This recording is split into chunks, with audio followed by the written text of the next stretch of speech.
Amén. Bien, hermanos, pues continuamos con el catecismo. Vamos a la pregunta número 150. Nos vamos a poner de pie, por favor, para que leamos todos juntos la pregunta y respuesta, que dice la pregunta de la siguiente manera. ¿Cómo concluye esta oración? Porque tuyo es el reino y el poder y la gloria por todos los siglos. Es decir, pedimos y ansiamos todas estas cosas de ti, porque vemos que eres nuestro Rey y también eres todopoderoso. Y también puedes conceder. Pedimos estas cosas para que por ellas toda gloria sea dada al fin a tu santo nombre, no a nosotros. Amén. Gracias, hermanos. Tomamos nuestros lugares nuevamente, por favor. Y bueno, hermanos, pues dice Mateo 6:13, porque tuyo es el reino y el poder y la gloria por todos los siglos. ¿Sí? Y en este caso, quiero que pensemos en la siguiente ilustración, amados hermanos. Imaginemos que un hijo, tal vez uno de sus hijos, o quizás ya ocurrió en algún momento, sí, se acerca a usted reconociéndolo como un padre, pues, con poder, es decir, con facultad para cumplir ciertas cosas, que así como reconoce ese poder que usted puede tener, esa facultad, esas virtudes para proveer o hacer que las cosas se cumplan, también ese hijo reconoce la bondad y generosidad que le caracteriza. Entonces, en una situación de urgencia o de necesidad importante, este hijo se acerca a ese padre poderoso y bondadoso y el hijo dice: Padre, sé que tienes autoridad sobre esta casa y sobre otros asuntos. Sé que tienes los recursos para cumplir cualquiera de mis necesidades porque sé que en el pasado así ha sido y que todo lo que haces refleja tu buen nombre. Esa declaración, hermanos, pues básicamente en proporción pequeña terrenal es básicamente lo que el texto o lo que esta porción de las escrituras o por medio de esta oración llamada el Padre Nuestro se nos quiere enseñar. Así que no debemos tomar o considerar el Padre Nuestro como un protocolo para nada vacío o superficial, sino que es una confesión de fe que deben hacer o fluir desde la confianza total y plena acerca de este Dios que es nuestro Padre. Y esta oración, mis amados hermanos, esta oración sí debe ser interpretada como una alabanza, o siendo más técnicos, es una doxología. ¿Qué es una doxología? Pues una alabanza a nuestro Dios. Y así es como está cerrando esta oración del Padre Nuestro, con una doxología final para adorar a nuestro Dios.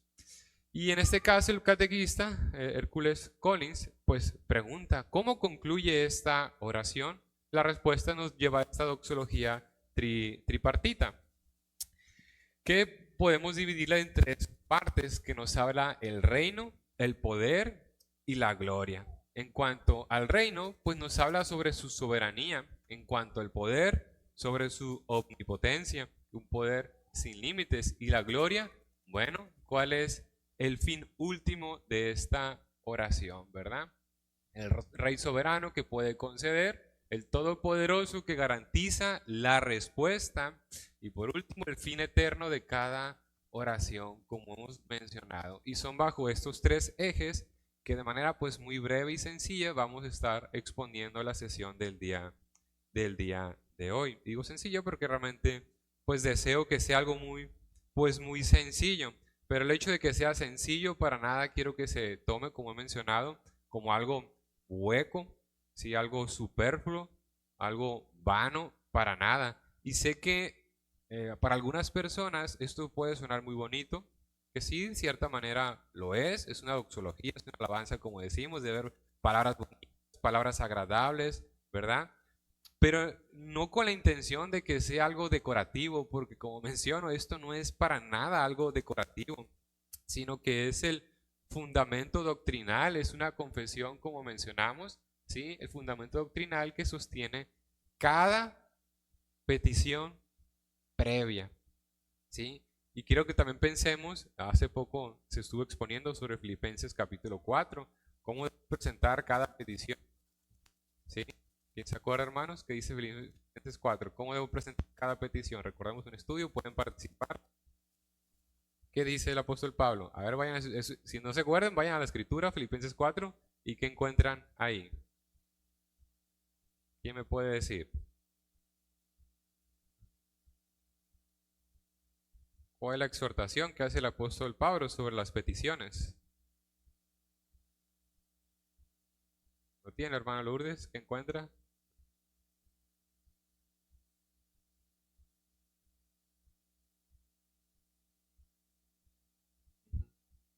Ujú. Así es, gracias, hermana. Con acción de gracias y agradecemos a aquel cuya alabanza y gratitud y dignidad solamente la merece, solamente a Él, es una alabanza. Entonces vemos cómo esta manera de interpretar que tenemos estas teologías del Padre Nuestro, la oración final, bueno, entra en comunión y armonía con otros textos, sino que no lo tomamos de manera aislada. Y la oración cristiana, pues comienza en Dios, Padre nuestro que estás en los cielos. Así es como debe iniciar la oración. De manera personal me dicen, es que tú tienes una manera de iniciar la oración, siempre es igual. Y normalmente no todo el tiempo, pero sí, yo creo que 1 de cada 10 lo hago así. Y ustedes se han dado cuenta, ¿verdad? Amado Dios Trino, pues reconociendo a Dios, dándole un adjetivo. A mí me gusta amado Dios Trino porque es una cuestión teológica importante y así oraban en los inicios los primeros cristianos, reconociendo la Trinidad de Dios y casi siempre por consecuencia agradeciendo por la salvación de nuestros pecados, por la salvación eterna, que nos podemos acercar a Él confiadamente debido a la obra de nuestro Señor Jesucristo. Y eso habla de lo pequeño que soy, insignificante o insuficiente para acercarme por mí mismo a Él. Pero eso ya habla de humillar al hombre y de exaltar a Dios. Entonces, esa es mi forma, usted tendrá otras, pero que debemos entender aquí es reconocer pues quién es Dios. Padre nuestro que estás en los cielos, Él está allá, yo estoy aquí. Al final de cuentas hay un paralelismo eh, en esa esencia o sustancia de cómo estamos orando. Entonces decimos que la oración cristiana comienza en Dios, Padre nuestro que estás en los cielos, y termina en Dios, que es tuyo el reino, el poder y la gloria. Y todo lo que hay en el medio de esta oración, pues tiene que ver con la vida del creyente, ¿sí? Lo que hay en el medio es la vida del creyente depositada en las manos del Padre, de Dios Padre. Y hay otro pasaje que podríamos estar también considerando el momento de estudiar esta parte de la Escritura, que me puede ayudar, hermano Edgar, leyendo Primera de Crónicas 29:11, y lo tenemos en la pantalla, o si quiere buscarlo, como guste.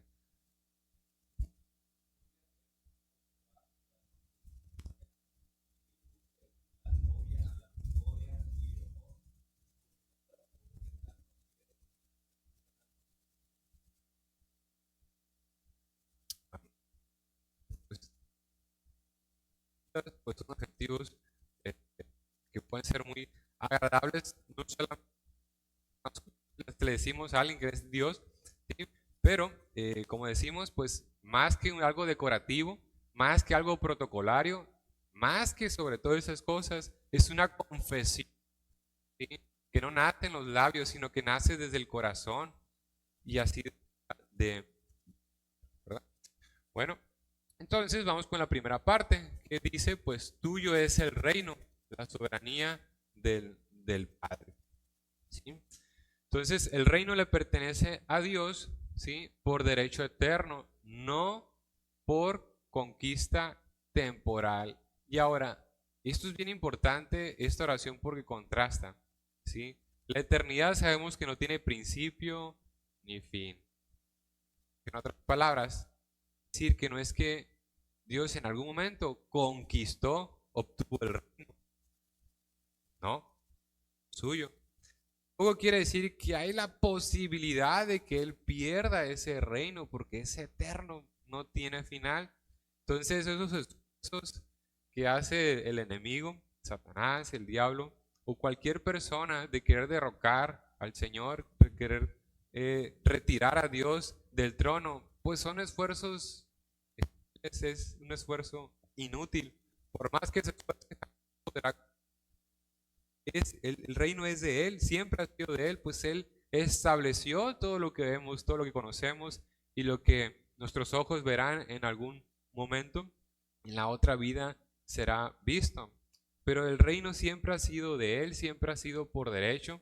Él ha conquistado, Él lo ha conquistado porque lo ha hecho y no hay manera que Él pueda perder nada de ello. Y esto es una verdad que está firmemente establecida en las Escrituras.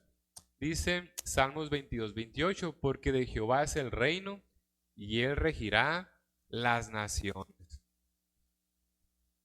Todas las naciones están en su mano, en su poder.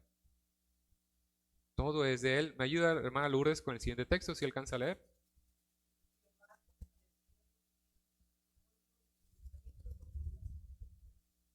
Así es, Salmo 103:19. Gracias, y estableció en los cielos su trono y su reino domina sobre todos.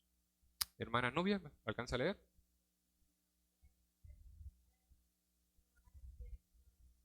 Así es, eso exclamó Nabucodonosor. ¿Quién era él? Bueno, el rey, perdón, más poderoso de su tiempo. Pero al final de cuentas era hombre y sabemos la humillación que atravesó, ¿sí? Comparando con Dios, Dios nunca va a ser humillado. Al final, todos los que se burlan de él se reirá al final de todo ello y le dará a cada uno lo que corresponde. Lo único que nosotros podemos darle a Dios, pues es la gloria y honra, pero porque Él nos permite darle, ¿verdad? Pero bueno, el rey Nabucodonosor ha exclamado, el rey más poderoso de su tiempo, ¿sí? Al recuperar la razón, y verdaderamente la recuperó para dar tal declaración, atribuye a Dios lo que su dominio es sempiterno, otra vez es para siempre, pues de siempre, para siempre y por siempre. No hay quien estorbe su mano. Hermana Nelly, ¿me ayuda con el siguiente texto, si alcanza a leer?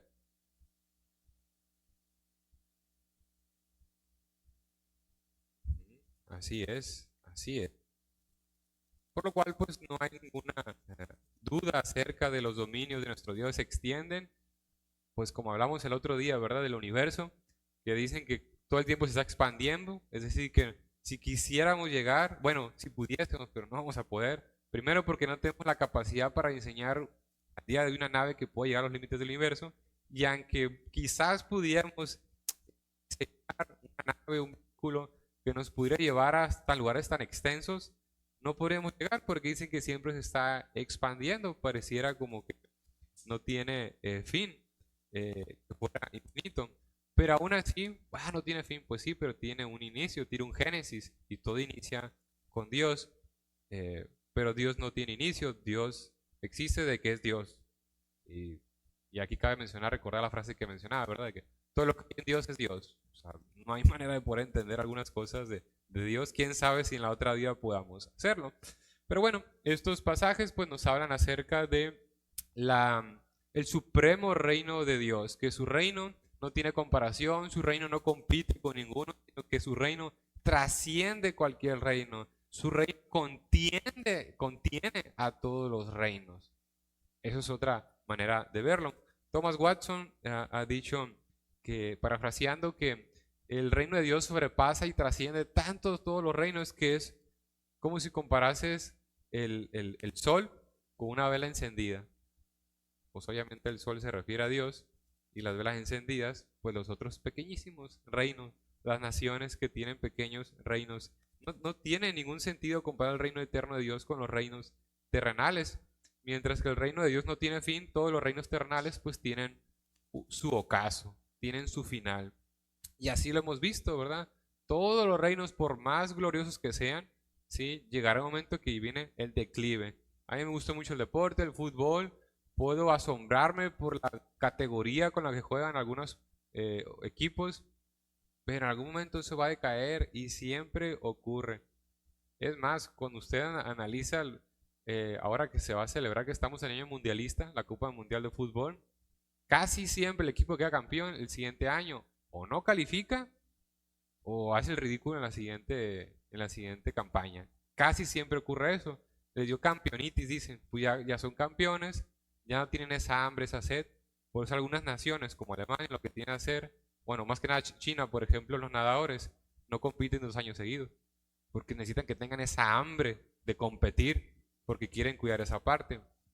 Eso es cosas de hombres, pero en Dios no ocurre eso, que tenga esa hambre de reinar, eso es diferente, estamos en otro rubro, en otra categoría. ¿Cuál? Pues no lo sé, pero es otra categoría, es otro lugar, otro sitio. Y algo importante a señalar que como consecuencia de esas peculiaridades, esas perfecciones de Dios, su reino, Juan Calvino en su obra Instituciones de la Religión Cristiana menciona que qué buen antídoto es para el creyente que en su oración reconozca esta, este eterno reino de Dios, porque eso nos ayuda a librarnos de la ansiedad, de la preocupación, del miedo, de la incertidumbre, o bien dentro de la incertidumbre poder tener algo de certeza que Dios reina y Él tiene un propósito. Todo lo que me ocurre tiene un propósito y Él usará para mí. Entonces, la aplicación que podríamos tomar aquí es primeramente hacernos unas preguntas. Cuando oramos, oramos como si Dios necesitara nuestra ayuda para gobernar. Oramos con certeza o llenos de temor y de miedo. Ahora, si iniciamos la oración con miedo, pues por algo estamos orando, ¿sabes? Pero lo importante es que después de esa oración podamos tener algo de confianza en el Señor y sobre todo dejar de actuar como si el peso del mundo pues estuviera sobre nosotros. El peso del mundo está sobre Dios, no está sobre mí. Yo puedo estar tranquilo, puedo estar confiado. Y aquí recordaba mucho creo que era John MacArthur, no recuerdo qué autor, hablando sobre la ansiedad, menciona sobre una de las guerras mundiales, un barco de guerra naufragó y el barco quedó de tal manera que la persona quedó, el barco se me hundió, no por completo, entró el agua dentro del barco, y quedó como una pequeña isla dentro del barco, no había manera que él pudiera salir, esa persona, y era un creyente, dijo, bueno Señor, me puse en una situación de lo único que puedo hacer es dormir, porque no puedo hacer nada, si alguien va a venir a ayudar, pues me va a despertar. Y él pudo dormir tranquilamente. Y a las personas que fueron a rescatar las asombró que no podían despertarlo. Estaba completamente, profundamente dormido. Y cuando logran despertarlo, dice, ah, Dios ya tuvo a bien venir a rescatarme, a salvarme. Y eso asombró a las personas. Con qué tranquilidad, con cuánta paz ese hombre se echó a dormir. Y sobre todo despierta y dice, ah, Dios ya envió la ayuda que necesitaba. Eso es algo impresionante. Pero ese hombre pudo tener completa paz porque sabe que Dios reina y que pues Él hace todo lo que quiere. Em, entonces, evidentemente este hombre no solamente confesaba a Dios con sus labios, ¿sí? Sino desde el corazón. Esta doxología, mis amados hermanos, pues nos llama a orar con esta postura, con esta misma posición, que el resultado final está en las manos de nuestro Rey soberano y no depende de nosotros. Nosotros solamente somos el instrumento, no somos quien dará el resultado final. La oración no es un intento de convencer a un Dios indiferente, como he dicho en otras ocasiones y lo voy a reiterar cuantas veces me sea necesario recordármelo a mí y a usted, ¿por qué no? Dios, aunque está en los cielos, aunque no es como nosotros, ¿sí? Está cercano a nosotros. Ese Dios que trasciende también está cercano a nosotros. No de una manera panteísta como algunos enseñan, para nada, pero habita su espíritu en nosotros, quiere morar en nosotros. Y como dice Romanos 8:28, y sabemos que los que aman a Dios, todas las cosas le ayudan a bien, esto es, a los que conforme a su propósito son llamados. Bueno, cuando oremos a Dios, conversemos de esta forma, sabiendo que Él está interesado en nosotros. Y cuando tengamos batallas, ¿sí?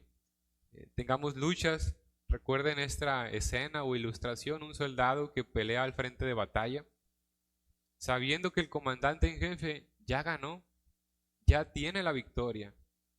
La pelea, la guerra ya está decidida. ¿Cuál debe ser la postura del soldado? Pues una disposición positiva, sintiéndose verdaderamente victorioso, va a pelear con valentía, no con desesperación, va a echar fuera la ansiedad, sí, va a estar gobernando sus emociones porque ya está la victoria. Así ora el cristiano. Tuyo es el reino. No es de que tuyo será el reino o tú puedes ganar. Él ya ganó. Él ya tiene todo. Ya tiene todo bajo su control. No depende de nosotros, porque a veces, al menos me había pasado, o me pasaba mucho antes, estar orando y utilizar las palabras adecuadas, ¿no? Acomodando para que las cosas fluya mejor la oración. Bueno, a veces cuando oramos en voz alta, pues sí, ¿verdad? Hay que cuidar porque sabemos que estimulamos a otros. Pero cuando estamos en intimidad, no es así. Debemos de cuidar más que nada la posición del corazón, nuestras emociones, nuestros pensamientos, sí que sea adecuado. ¿Y cuál es la posición correcta? Tener descanso en el Dios que tiene la victoria, que tiene el reino. ¿Comentarios, dudas, hermanos? ¿Todo bien? Perfecto. Bueno, pasamos al segundo eje, como mencioné, que garantiza la respuesta. ¿Sí? Ok. Hermana Alejandra, ¿me ayuda con leyendo esa oración? ¿Sí?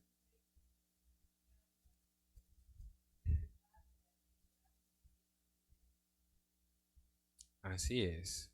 Que Dios reina, gracias hermana Alejandra, que Dios reina es una verdad, que tiene poder infinito para ejecutar su voluntad, es un complemento sumamente necesario, ¿verdad? ¿Cómo sabemos que Dios es poderoso? Pues porque Él hace lo que quiere. Y así como ese pequeño hijo de la ilustración inicial, pues puede estar confiado en pedir a su padre porque sabe que Él tiene el poder, los recursos para hacer lo que Él quiere. Ahora la contraparte sería, como ha leído nuestra hermana Alejandra, un rey sin poder sería una tragedia. ¿Cómo va a gobernar? ¿O se puede gobernar sin eso?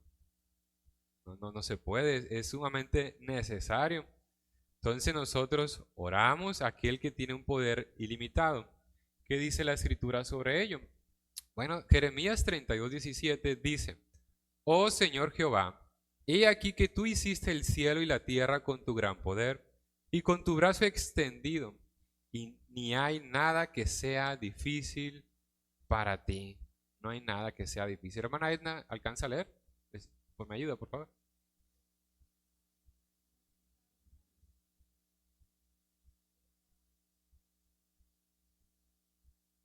Así es, Él da esfuerzo alcanzado. Dice Mateo 19:26, para los hombres esto es imposible, mas para Dios todo es posible. Hermana Betty, ¿alcanza a leer?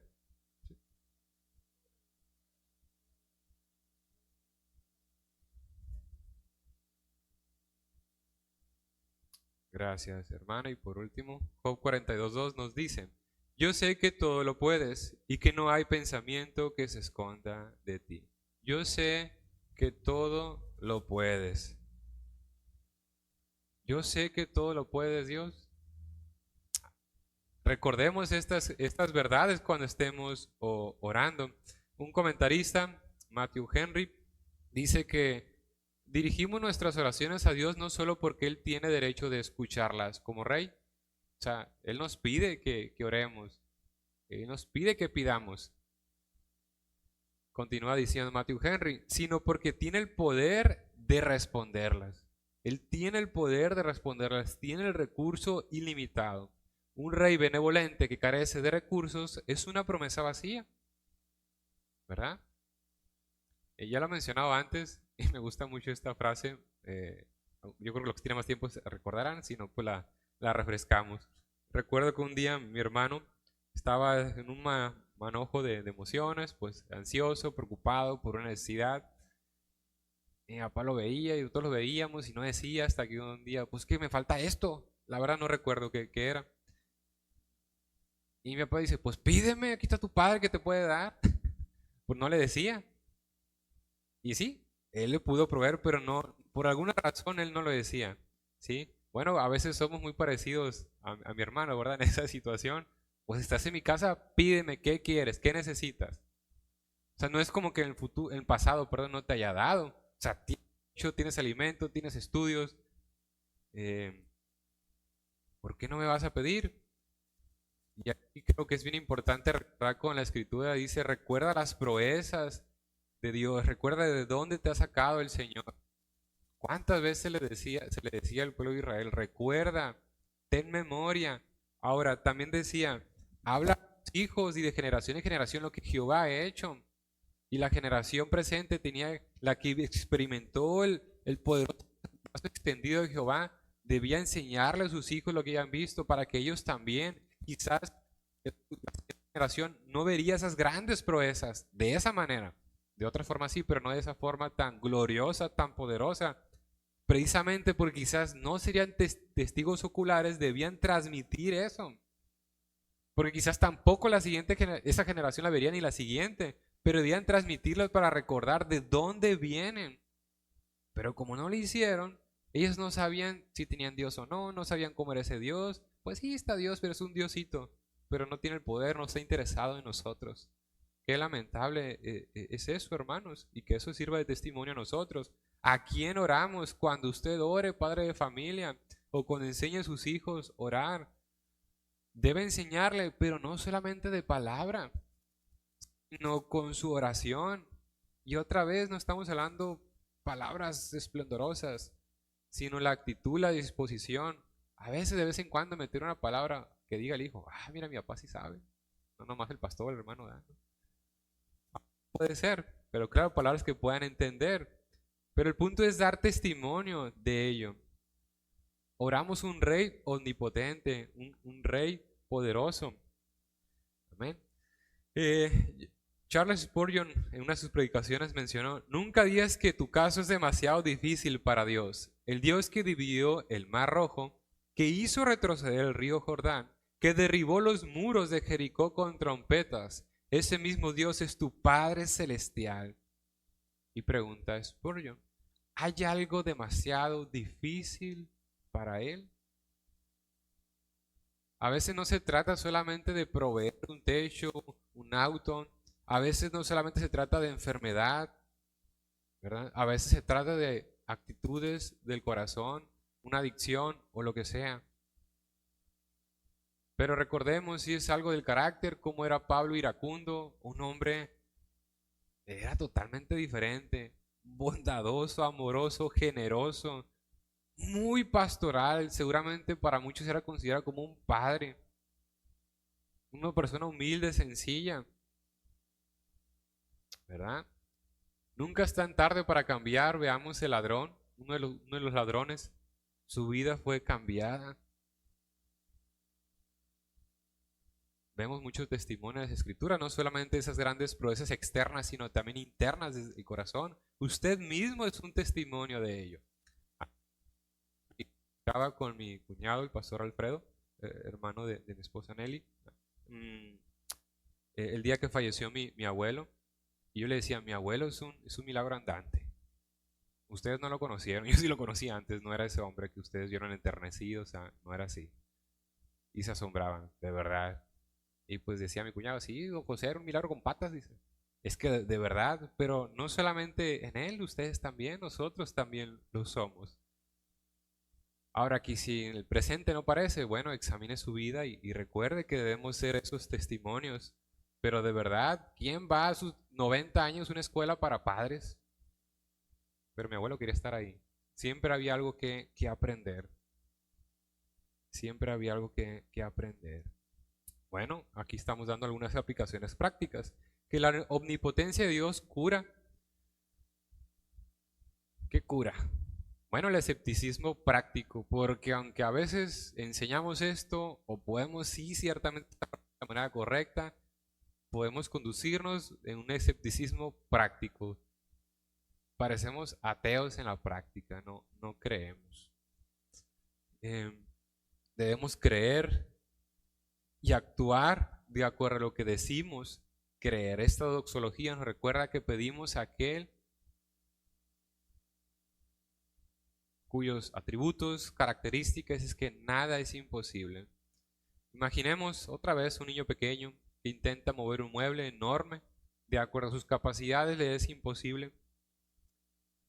Y no puede ni siquiera moverlo medio centímetro, por más que se intenta. Entonces llega su padre con esa fuerza mucho mayor que la de él, la toma como si nada y coloca el mueble donde él quiere que se mueva. El poder no estaba en el niño, evidentemente, el poder está en su padre, que es poderoso y es generoso, y lo hace y quiere favorecerlo. Así nosotros en la oración no llevamos poder propio, ¿no? Nosotros llevamos las peticiones ante Dios sazonadas con acción de gracias y sumamente sazonadas, acompañadas con estas que reconocen que Dios es bueno, que Dios es poderoso, es para su gloria. Es bien importante esto, hermanos.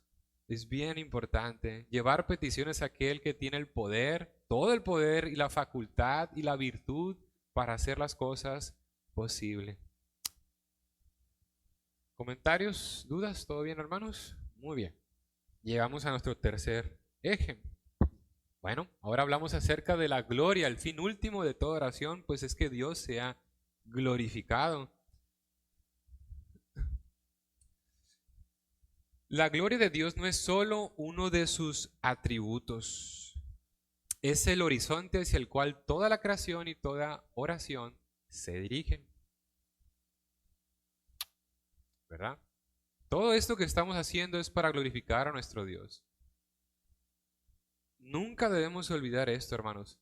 Pues así como dice el texto, en 1 Corintios 10:31, pues si pues coméis o bebéis o hacéis otra cosa, hacedlo todo para la gloria de Dios. Y fíjese, el apóstol Pablo no está hablando de predicar a las naciones, que sí debemos hacerlo para la gloria de Dios. No está hablando de ser misioneros, que sí debe ser para la gloria de Dios. Está hablando desde el acto más simple y sencillo. Algo completamente común y ordinario. Algo que es inevitable que cada uno de nosotros hará. Por más que no le guste tomar agua, va a tomar agua en algún momento. Y por más que no tenga el gusto de comer, pues va a terminar comiendo. Bueno, a veces nos preguntamos, ¿cómo puedo entregar mi vida al Señor? Pues si comes o bebes, dale gloria al Señor. Ahí estás entregando esa acción, ese acto es para glorificar a Dios.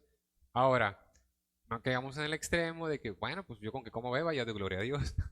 Bueno, hay que echarle más ganas, ¿verdad? Hay que es como, pues dice el hermano de Edgar, pues yo a la hermana Alejandra ya le entregué un raso de flores. Pero hace 20 años, pues ya le entregué un ramo de flores, ya con eso sabe que la amo. Pues no, ¿verdad? Digo otro hermano de Edgar, este no, ¿eh? Otro hermano. Sí. Así es. Bueno, hablando del hermano de Edgar, me ayuda, hermano, con el texto de Isaías 42:8, por favor.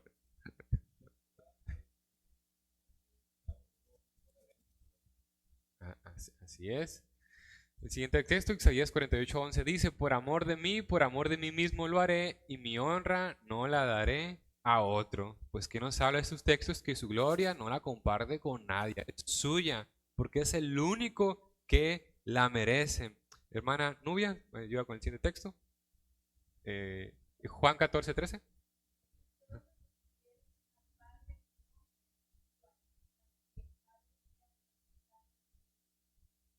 Así es, para que el Padre sea glorificado en el Hijo, ¿sí? Y hermana Nelly alcanza a leer Romanos 11:36.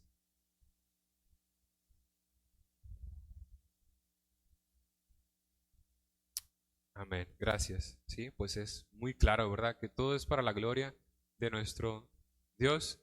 Habrá otros teólogos que fueron un poquito más extremistas, pero podemos compartir algunas cosas. En su teología, Abraham Kuyper, creo que es un teólogo holandés, él hablaba mucho de que todo es para la gloria de Dios y esa es soberano y que exaltaba muchísimo la soberanía de Dios y cómo extiende sus dominios. Pero él tiene una frase que dice, un día Dios va a venir y va a decir, esto es mío, esto es mío, esto es mío, esto es mío, todo es mío porque todo es para mi propia gloria. Así que si un día yo me estoy comiendo una nieve muy tranquilo con mi esposa, esto es para la gloria de Dios. Que a veces digo eso en las noches, ¿verdad, amor? Que Dios es bueno. Yo sé, ya estamos casi dormidos 2 minutos sin silencio y de repente yo salgo con eso, ¿no? Bueno, me nace del corazón, yo sé que está despierta. Y me dice, sí, el Señor es bueno, el Señor ha sido muy generoso, Dios te ama, en Cristo Jesús. Y eso me gusta mucho repetirlo, como el apóstol Pablo, esa expresión, en Cristo, todo es en Cristo. ¿Sí? Y no es algo decorativo, no es porque quiero ser muy espiritual, muy teólogo, sino es que es en Cristo. Y debemos glorificarle a Él, solamente a Él. Su gloria no tiene fin, porque como hemos dicho, Él no tiene fin. Él mismo no tiene fin. Salmo 92 dice, antes que naciesen los montes y formases la tierra y el mundo, desde el siglo y hasta el siglo, tú eres Dios. ¿Verdad? Tú eres Dios. Toda la gloria debe ser a Él, solamente a Él. Bueno, me estoy adelantando. El catecismo, ya sabemos que inicia el catecismo mayor de Westminster. Pregunta uno, dice, ¿cuál es el fin principal y más elevado del hombre? Pues ya lo sabemos. Respuesta, glorificar a Dios y gozar de Él para siempre. Ese es nuestro mayor consuelo, nuestra mayor motivación, es más, debería ser la única. Y todo lo demás es consecuencia de, más buscar primeramente el reino de Dios y su justicia. Así es, pues lo más a ver cómo nos acomodamos, ¿no? Y ciertamente así lo es. Dios ha provisto. Mm, Yo cada cierto tiempo recuerdo con mi esposa, decimos, ¿te acuerdas cuando nos íbamos a casar? Yo ni trabajo tenía. Y después agarré un trabajo, pero era muy poquito. Y no teníamos pues muchas cosas. Y ahora, gracias a Dios, pues no nos falta nada.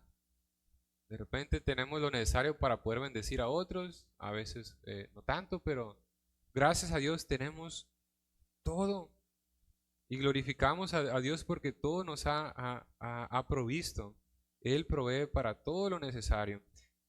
John Piper, hay una, una oración o un principio que él tiene muy claro que ha permeado mucho de su teología.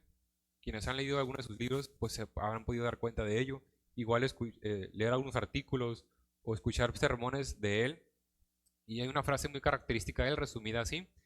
Él dice, Dios es más glorificado en nosotros cuando nosotros estamos más satisfechos en Él.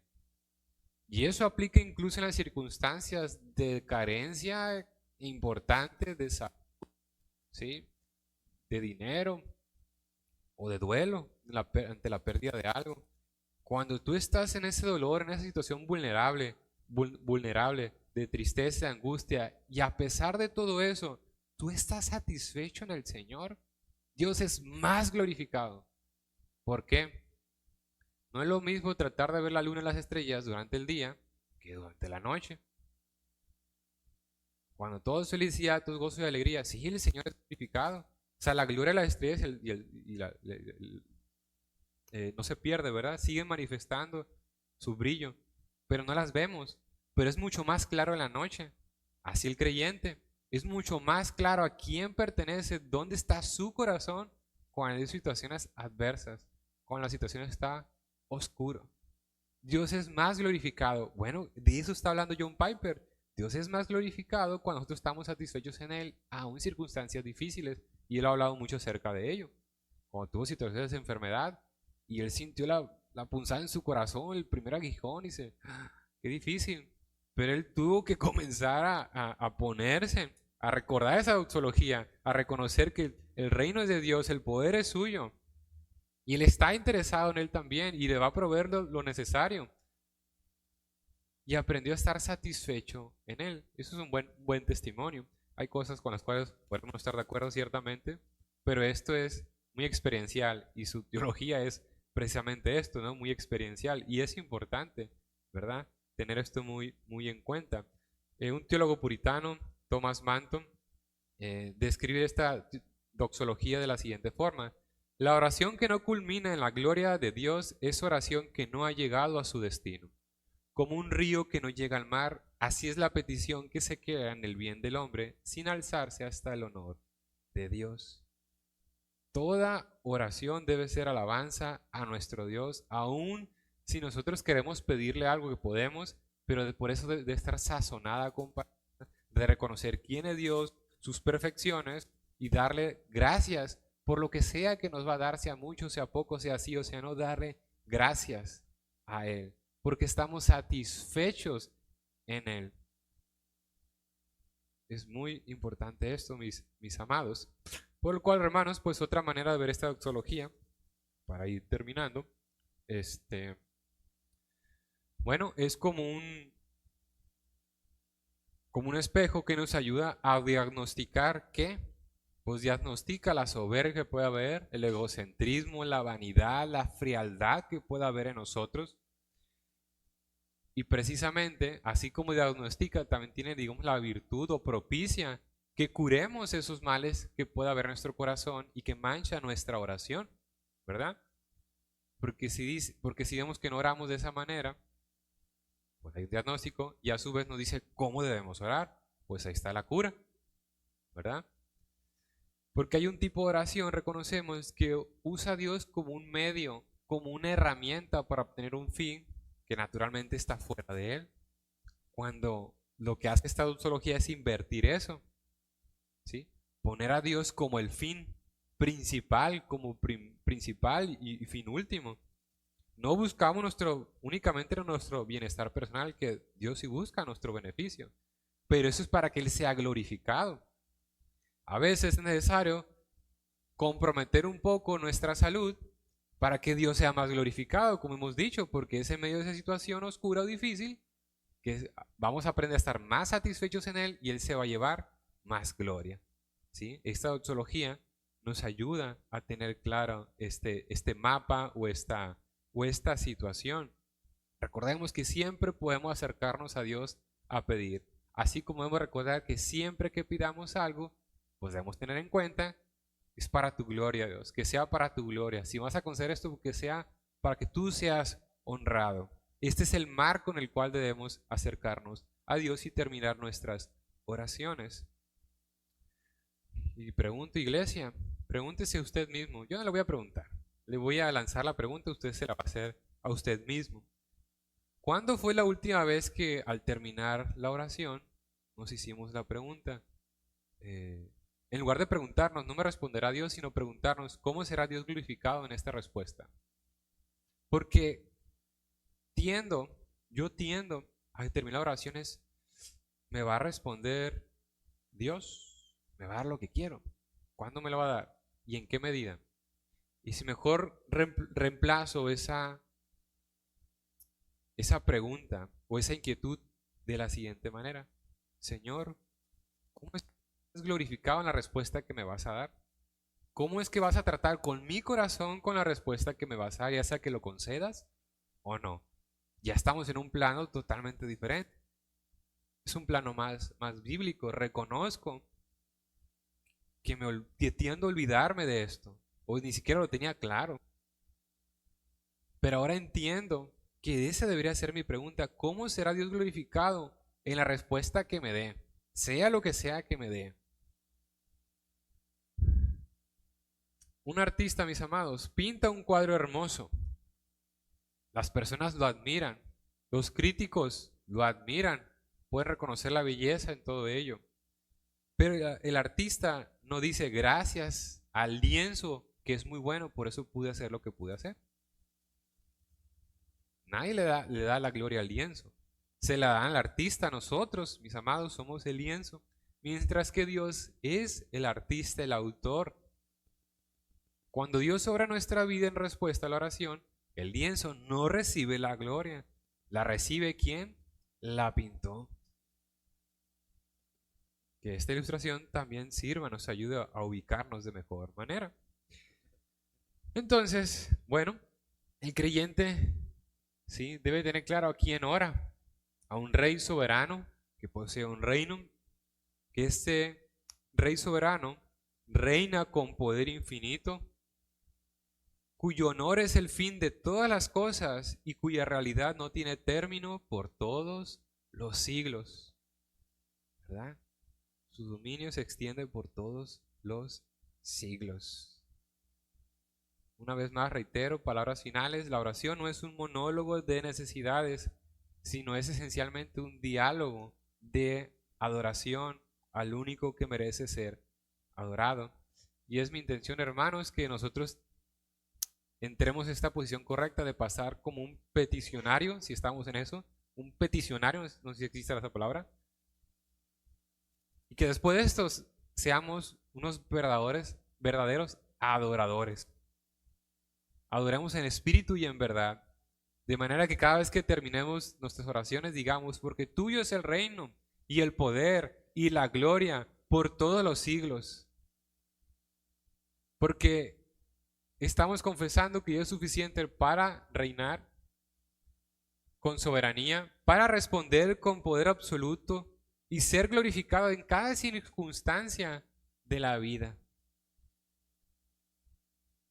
Amén. A Él sea la gloria por los siglos de los siglos. Amén.